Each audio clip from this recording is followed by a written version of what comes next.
இன்னொரு பக்கம் காவல்துறையை மேம்படுத்துவதற்கு முதலமைச்சர் என்ன நடவடிக்கை எடுத்தார் அதுவும் சொல்லணும்.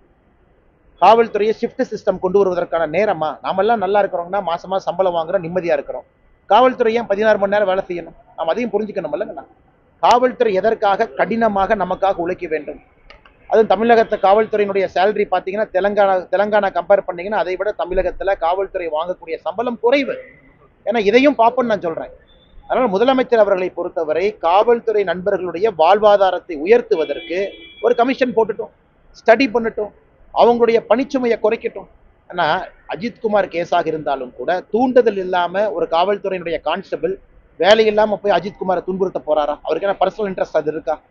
வெளியே இருக்கக்கூடிய அதிகாரிகள் தூண்டுறாங்க. வெளியே இருக்கக்கூடிய பணம் படைத்தவர்கள், வெளியே இருக்கக்கூடிய அதிகாரம் படைத்தவர்கள் ஒரு கான்ஸ்டபிளை தூண்டினதுக்கு அப்புறம் அவர் தப்பு பண்றாரு. அஜித்துக்கும் அந்த துன்புறுத்திய கான்ஸ்டபிளுக்கு என்ன சம்பந்தம்? மாமா மச்சானா? அதனால் இந்த விஷயத்தை பொறுத்தவரை நாம நேரடியாக காவல்துறை என்று சொல்வதை விட தப்பு நடந்திருக்கு, சிபிஐ என்கொயரி பண்றாங்க. காவல்துறையின் மீது இருக்கக்கூடிய அழுத்தத்தை குறைக்கும் வரை தமிழகத்துல இது நடந்துகிட்டே தான் இருக்கும்.